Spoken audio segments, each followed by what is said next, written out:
बिस्मिल्लाहिर्रहमानिर्रहीम। अस्सलाम वालेकुम नाज़रीन, आप यूट्यूब और फेसबुक चैनल देख रहे हैं। मैं राना उज़ैर हूँ।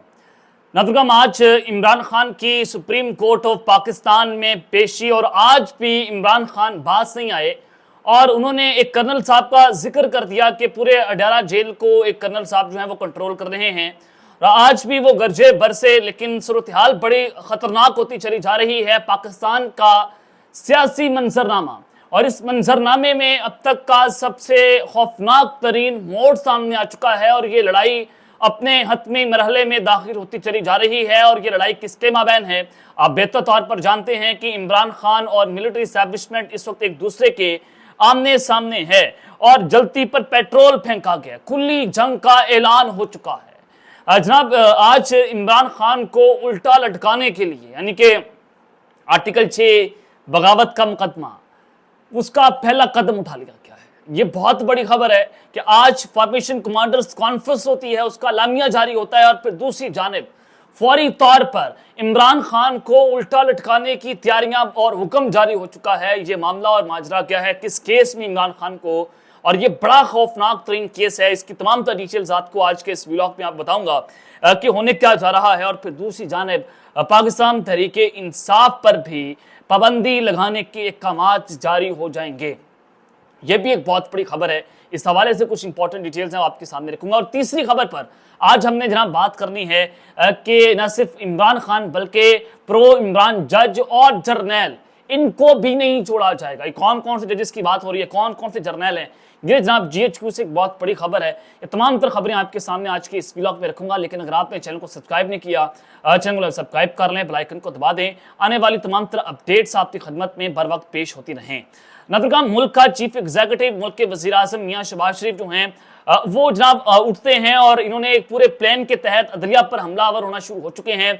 और जजेस को काली भेड़े कहा जा रहा है कि जो जजेस इमरान खान को रिलीफ दे रहे हैं वो जनाब काली भेड़े हैं, यानी कि ये जजेस को ब्लैकमेल किया जा रहा है। पहले हुकूमत, यही हुकूमत जो है वो जजेस को ये ऑफर दे रही थी कि आप आकर बात करें, डील करें। जजेस ने डील करने से इनकार कर दिया और फिर इस्टेब्लिशमेंट ने भी बेशतर बार जजेस को पैगाम पहुंचाया कि आकर बात करते हैं, डील कर लें हमारे साथ। जजेस ने उनको भी इनकार कर दिया। जब उन्होंने इनकार किया तो एक पूरे प्लान के तहत जो है वो कभी खुद साख्ता तर्जुमान GHQ के फैसल वाड़ा साहब आते हैं, वो जनाब चढ़ाई कर देते हैं जजेस के ऊपर।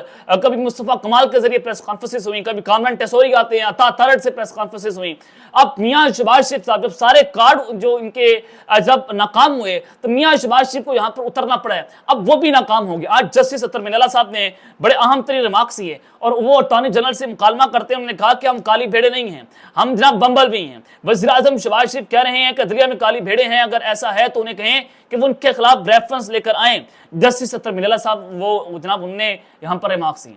चीफ जस्टिस काजी फैसल साहब तो वैसे ही उनके साथ मिले हुए हैं, वो वैसे ही जनाब लंबा लेटे हैं, उनकी कोई इज्जत नफ्स नहीं है। और उन्होंने जनाब सिर्फ अपनी नौकरी बचाने की खातिर इस पूरे मुल्क के आइन और कानून को गटर के अंदर डाल दिया है। और मुल्क के पाकिस्तान, खुदादे पाकिस्तान जो है वो जनाब इस वक्त बेआइन हो चुका है। और यहाँ पर कोई इंसाफ की नाम की चीज़ नहीं है, यहाँ पर जनाब कोई इंसानी हकूक नहीं है। और ये बड़े चैंपियन बना करते थे चीफ जस्टिस ऑफ पाकिस्तान, वो जब चीफ जस्टिस नहीं थे और उमर ताब बंदियाल के दौर में बड़े बड़े खतूत लिखते थे, चैंपियन बन रहे थे जमहूरियत के, इंसानी हकूक के। आज वो चीफ जस्टिस जो हैं उनके गुब्बारे से भी हवा निकल चुकी है। और फिर जनाब दूसरी जानिब आज जो नायब अमीर हैं जमात इस्लामी की लियाकत बलोच, उन्होंने बड़ी खतरनाक बात की। उन्होंने कहा कि जो इस वक्त अदलिया और इस्टेब्लिशमेंट की लड़ाई, अदलिया, हुकूमत और इस्टेब्लिशमेंट की गैर आइनी कशमकश खौफनाक असरात मुरतब कर रही है। बिल्कुल बिल्कुल दुरुस्त बात के इस वक्त गैर आइनी जंग है। गैर आइनी कैसे कि अगर एक इदारा जो है वो अपने सर्कल से बाहर निकल कर काम कर रहा है तो वो गैर आइनी है। सियासत के अंदर मुदाखलत करना गैर आइनी है। इदारे का काम है कि प्रोफेशनल रोल होता है इनका, पॉलिटिकल रोल नहीं होता। तो लिहाजा ये गैर आइनी एक कशमकश है। उन्होंने कहा कि पूरा मुल्क लाकानूनियत और इक्तिसादी बहरान का शिकार है, अदलिया तारीख के बदतरीन दबाव में है, मुस्तकबिल में गैर आइनी एडवेंचर के खतरात बढ़ रहे हैं। जनाब वो कह रहे हैं कि मुस्तकबिल में मार्शल लॉ के खतरात बढ़ रहे हैं और बाकी वो गैर आईनी कदम होता है। और इसके ये जो पैगाम है इससे पहले मैडम सेठी साहब भी दे चुके हैं कि अगर इमरान खान ये अवाम के की गवर्नमेंट और अदलिया पीछे नहीं हटती तो मुल्क में एक मार्शल लॉ एस्टैब्लिशमेंट जो है लगा सकती है, एमरजेंसी लगा सकती है। यानी कि इस कदर इस मुल्क के अंदर जो एक्सट्रीम पोजीशन पर जाकर जो है वो सोचा जा रहा है, बंद कमरों के अंदर इस वक्त जो है वो एक्सट्रीम पोजीशन ले ली गई है कि अगर इमरान खान का हम कुछ ना बिगाड़ सके पीछे रहकर तो फिर हमें फ्रंट फुट पर आना होगा और इमरान खान का कला कमा करना होगा। क्योंकि एक साल से आपने बहुत कुछ करके देख लिया। इमरान खान साहब जो हैं वो जनाब इनके हाथ नहीं आ रहे। इमरान खान को कहा गया था कि आप ऑस्ट्रेलिया और इंग्लैंड से मैच नहीं जीत सकते, उसने जीत कर दिखाया। इमरान खान को कहा गया कि आप कमजोर टीम के साथ वर्ल्ड कप नहीं जीत सकते, उसने ये वर्ल्ड कप जीत कर दिखाया। फिर इमरान खान को कहा गया कि आप शौकत खानों नहीं बना सकते, उसने वो कैंसर हॉस्पिटल आपको बनाकर दिखाया। फिर इमरान खान को कहा गया कि सियासत तुम्हारे बस का रोग नहीं है, उसने सियासत करके दिखाई। उसको फिर कहा गया कि आप वज़ीर आज़म नहीं बन सकते, आपको वज़ीर आज़म की शेरवानी नहीं पहनने को नसीब होगी, उसने वज़ीर आज़म की शेरवानी पहन कर दिखाई। फिर उसको कहा गया कि तुम्हें वज़ीर आज़म नहीं रहने दिया जाएगा, वो अवाम के दिलों में राज करने लगा है। यानी कि Imran Khan against the odds खेलता है, इमरान खान हवाओं के खिलाफ खेलता है। आप इमरान खान का कुछ नहीं बिगाड़ सकते। आप पिछले एक साल से आपने हर तरह का हरबा इस्तेमाल करके देख लिया, उसको फितना, काफर, मरज़ई ये कार्ड आपने खेल लिया, फिर उस पर गोलियां चला दी, उसकी जात पर हमले कर दिए, उसकी बीवी पर हमले कर दिए, उसकी फैमिली पर हमले कर दिए। आपने सारा कुछ करके देख लिया। आपने जब उसको जेल के अंदर डालकर देख लिया, फांसी के फंदे पर आप बात अब आन पहुंची है। अगर वो आपकी बात अब भी नहीं मान रहा ना, बड़ा खतरनाक है। अल्लाह की ताकत उसके साथ खड़ी हुई है। यानी कि ये समझने की जरूरत है कि इमरान खान का बिगाड़ कुछ नहीं रहे। इस पर सोचें कि उसकी वजह क्या है। वो अकेला खड़ा है, दूसरी जानिब निजाम है, एजेंसीज हैं, हर तरह का इदारा है, पुलिस आपके पास है, हुकूमत आपके पास है, जनाब इदारे आपके पास हैं, हर तरह का निजाम आपके ताबे है। लेकिन एक शख्स अकेला खड़ा हुआ है और वो अल्लाह के भरोसे पर खड़ा हुआ है और वो आपसे जीत रहा है। इस सवाल का जवाब आप डिगअप करें कि आखिर वजह क्या है, वो अकेला क्यों जीत रहा है, उसके पीछे क्या महरक़ात हैं, कि अल्लाह की ताकत उसके साथ इस वक्त जो है वो खड़ी हुई है। तो जनाब ये इस वक्त इमरान खान जो है वो कौम की जरूरत है और nation is questioning to you and you are answerable to the nation. आप कौम को जवाब दें, आप गैर आईनी कदम उठाएंगे, हम सवाल पूछेंगे। जनाब ये सारी सूरत हाल इस वक्त आपके सामने है और फिर इस वक्त जो मामला बना है कि हालात जो हैं वो खतरनाक मरहले में जा चुके हैं। पाकिस्तान तहरीक इंसाफ और इस मिलिट्री एस्टैब्लिशमेंट की जो लड़ाई है वो बिल्कुल अपने हत्ती मरहले में है और ये खौफनाक तरीन मोड़ है, पाकिस्तान के सियासी मंजरनामे का खौफनाक तरीन मोड़। अगर यहाँ पर इस्टेब्लिशमेंट नाकाम होती है इस सारे मरहले में तो फिर मुल्क जो है वो उसको एक गैर आईनी कदम उठाने पर वो मजबूर हो जाएंगे। फिर मार्शल जो है वो उसके अलावा कोई ऑप्शन नहीं बचेगा, क्योंकि ये अना की जंग है और इस अना की जंग में वो इमरान खान को जीतने नहीं देंगे। और कभी भी ये तारीख रही है, कभी भी इस्टेब्लिशमेंट ने या फौज ने हथियार नहीं डाले, हमेशा सियासतदानों ने हथियार डाले। लेकिन इमरान खान साहब भी हथियार नहीं डाल रहे, वो लड़ रहे हैं। अब यानी कि उनको अंदर से इन्फॉर्मेशन मिल रही है, कोई ना कोई तो उनके साथ हाथ होगा जो वो लड़ रहे हैं, उनको पता है कि जनाब उनका इदारा जो है वो खड़ा हुआ है। अब यहाँ पर असल मसला आता है कि इमरान खान के साथ खड़ा कौन हुआ है ना। अभी तक 9 मई केसेस में आप सजा दे सकते हैं, आप सिर्फ इल्जाम लगा रहे हैं, आपके पास सबूत नहीं है। क्यों नहीं है?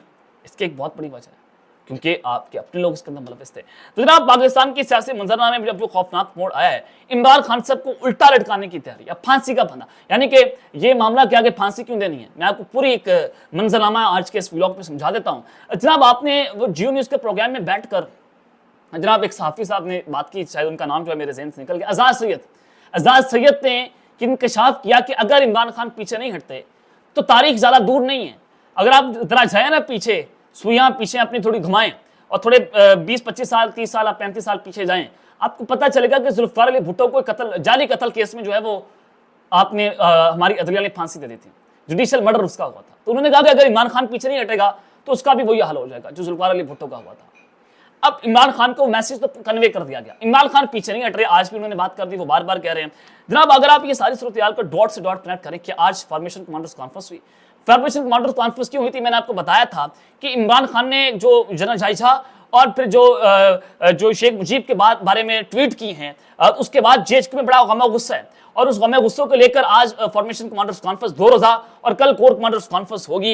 यानी कि इमरान खान के खिलाफ आज भी प्रेस रिलीज हुआ, उसमें बताया गया कि 9 मई के मुजरमान को, सहूलतकारों को, किसी को हमने नहीं छोड़ना, बराबर सबको सजाएं दी जाएंगी और उनको कानून के कटहरे में लाकर खड़ा किया जाएगा। फौज ने अपना फैसला जो है आज सुना दिया, खुल्लम खुल्ला आज फौज सामने आ गई। यानी कि उन्होंने कहा कि हम 9 मई वालों को बख्शेंगे नहीं। इमरान खान साहब जो है उसके बाद जब वो उनका ट्विटर अकाउंट पर हुआ तो जनाब बैरिस्टर गौहर अली खान साहब कहते हैं कि उनका ट्विटर अकाउंट तो इमरान खान खुद हैंडल नहीं कर रहे, ना हम कर रहे हैं, कहीं और से हो रहा है। इमरान खान ने आज उनको डांट पिलाई कि आप स्टैंड लें। उन्होंने शेर अब्दुल मदद की मिसाल दी कि वो भी स्टैंड ले रहे हैं। वो उसको लोग क्यों पसंद करते हैं? क्योंकि वो सीधी बात कौम से करता है। तो लिहाजा अगर आप कुछ कर नहीं सकते तो खामोश रहें। आप तीसरी बार पीछे हटे हैं, अगर आप पीछे आप नहीं हटेंगे, आप खामोश रहें या फिर आप जो है वो इस तरह की बातें ना करें, आप डट कर जो है वो स्टैंड लें, मेरे बयानियों को ठेस ना पहुंचाएं। खान साहब ने आज बैरिस्टर गौहर अली खान को जो है वो ये डांट पिलाई है। तो जनाब खबर ये है कि हसन अयूब साहब जो है वो कहते हैं, आपको पता है कि हसन अयूब साहब कहां से बोलते हैं, खबर कहां से लाते हैं, इंफॉर्मेशन कहां से लाते हैं, बेहतर तौर पर आप जानते हैं, मेरे से बेहतर जानते हैं। हसन अयूब कहते हैं कि 9 मई में जिनकी जमानतें हो चुकी हैं, जो बरी हो चुकी हैं, जो बाहर हैं, उनकी भी दोबारा पकड़ होगी, चाहे वो वजाला की कुर्सी बैठा हो, चाहे वो वजारत की कुर्सी बैठा हो, कहीं पर भी बैठा हो, सबकी पकड़ होना शुरू हो जाएगी और सबको कानून के किनारे में लाकर खड़ा किया जाएगा। और जो सबसे इंपॉर्टेंट बात उन्होंने की है कि सहूलतकारी करने वाले जो जज है और जर्नैल है उनको भी माफ नहीं किया जाएगा, जर्नैलों को भी किनारे में लाया जाएगा, जजेस को भी मैसेज पहुंचाया गया। अब यहां से जजेस को जो है पैगाम पहुंचाया गया कि हम आपको भी उल्टा लटका देंगे, आप जो है जरा पीछे हट जाएं। अब ये देखते हैं कि आगे आप मुल्क में सॉफ्ट इमरजेंसी लगाते हैं, सॉफ्ट मार्शल लॉ लगाते हैं, उसके अलावा तो ऑप्शन अभी तक नहीं नजर आ रहा। अल्लाह ना करे ऐसा हो, क्योंकि ये शायद क्योंकि अभी वो लगा भी नहीं सकता अगर आप उस सारी सूरत हाल को समझें। सिर्फ ये ब्लैकमेलिंग करने के लिए, जजेस को अंडर प्रेशर लाने के लिए ये सारा कुछ हो रहा है, इमरान खान से डील करने के लिए सारा कुछ हो रहा है। अगर आप सजा दे सकते थे तो पिछले 1 साल से ही कॉन्फ्रेंसेस हो रही हैं, पिछले 1 साल से प्रेस कॉन्फ्रेंसेस हो रही हैं, 1 साल में आप इमरान खान को सजा नहीं दे सके, तो अब आप क्या सजा देंगे? क्योंकि आपको पता है कि अगर जुडिशियल कमीशन बनता है, खान को सजा होती है, फिर मामला सुप्रीम कोर्ट में जाता है, जुडिशियल कमीशन बनता है, तो फिर जनाब मामला जो है वो किसी और जानिब जाएगा। तो अब आपको एक और बड़ी खबर दे देता हूँ। एक तो पाकिस्तान तहरीक इंसाफ के ऊपर पाबंदी भी लग सकती है, कलदम करार दिया जा सकता है। और फैसल वाड़ा साहब जो हैं वो भी उन्होंने इस खबर की उन्होंने खबर दे दी, उन्होंने इसका इंकशाफ कर दिया। आपको पता है कि फैसल वाड़ा साहब ने पहले भी बहुत सारी बातें की कि पाकिस्तान तहरीक इंसाफ से बल्ले का निशान वापस ले लेंगे, ये हो जाएगा, फलां हो जाएगा, सारी चीजें चीफ जस्टिस ने इसके ऊपर मोहर लगा दी। अब जनाब वो कहते हैं कि पाकिस्तान तहरीक इंसाफ उधर जा चुकी है जहां पर अब उनकी जमात के ऊपर पाबंदी लग सकती है, पाकिस्तान तहरीक इंसाफ के ऊपर पाबंदी लगा दी जाएगी, इसका भी फैसला हो चुका है। तीसरी बात, अब पाकिस्तान तहरीक इंसाफ के बानी चेयरमैन इमरान खान के ऊपर जो है वो एक नया मुकदमा, एक नई इंक्वायरी, बगावत का मुकदमा होगा, गद्दारी का मुकदमा भी उन पर बनाया जाएगा। अब एफआईए की साइबर विंग ने इमरान खान के ट्विटर पेज से शेख मुजीबुर रहमान की प्रोपेगेंडा वीडियो अपलोड करने पर इंक्वायरी का फैसला कर लिया गया है। एफआईए साइबर विंग की जानिब से जारी नोटिफिकेशन के मुताबिक इंक्वायरी का फैसला गुज़िश्ता दिनों इमरान खान की ऑफिशियल ट्विटर अकाउंट से जो वीडियो अपलोड हुई है शेख मुजीब और जनरल जाहिया के हवाले से, उस पर जनाब उन पर इंक्वायरी होगी। और एफआईए साइबर विंग की तहकीकाती टीम ने पाकिस्तान तहरीक इंसाफ के 4 लोगों से इस मामले पर बातचीत करेगी। एफआईए की टीम ने इस मामले पर इमरान खान, बैरिस्टर गौहर, उमर अयूब और रऊफ हसन से बातचीत करेगी। जराये का कहना है कि एफआईए टीम इस बात को तयन करेगी कि वीडियो इमरान खान ने खुद शेयर की या उनकी इजाजत से शेयर की गई। नोटिफिकेशन के मुताबिक यह भी देखा जाएगा कि पाकिस्तान मुखालिफ प्रोपेगेंडा किसने बनाया और किसने चलाया। अगर अकाउंट होल्डर की तरफ से ऐसा किया गया तो उनके खिलाफ कानूनी चाराकोई की जाएगी। और एफआईए की तहकीकाती टीम ने इमरान खान की तरफ से नहीं हुआ तो एक्स अकाउंट गैर कानूनी तौर पर इस्तेमाल होने पर अपना एक्स अकाउंट बंद करने के लिए तहरीरी दरख्वास्त भी देना पड़ेगी। अगर इमरान खान साहब जो है उन्होंने ये काम नहीं किया तो फिर वो तहरीरी दरख्वास्त देंगे कि उनका जो ट्विटर अकाउंट है उसको बंद कर दिया जाए। इसका एक वो सारा एक तरीकाकार है। और फिर दूसरा ये है कि इमरान खान के खिलाफ जो एक नया केस है कि जो उन्होंने मुल्क की जो फौजी क़यादत है उन पर ये इल्ज़ाम लगाया था कि अगर मुझे कुछ होता है तो इसके जिम्मेदार जो हैं वो जनरल आसिम अली साहब होंगे, ये जनाब उन्होंने इस पर इल्ज़ाम लगाया। फिर अब वो साफ़ी ने, जीटीवी के एक साफ़ी ने, रईस नामी उनका शख्स है, पता नहीं कौन है, आज तक नहीं पता चला कि वो किस चैनल के साफ़ी हैं, बल्कि जीटीवी का बताया गया, लेकिन हमें भी नहीं पता कि वो जीटीवी में कहाँ पर काम करते हैं। एक नामालूम साफ़ी, उनके ज़रिए अब ये जो है वो एक दरख्वास्त जाएगी और बगावत का मुकदमा, गद्दारी का मुकदमा, अब ये सारे इमरान खान के घर जो है वो शिकंजा तंग होने जा रहे हैं। खतरनाक फैसले हो चुके हैं आज की फॉर्मेशन कमांडर्स कॉन्फ्रेंस के बाद। अब आप सूरत हाल को तब्दील होता देखेंगे। अब तक कर लेते हैं, अपना ख्याल रखिएगा और संग अपना नस्मी ख्याल रखें। अल्लाह ने के बाद पाकिस्तान जिंदाबाद।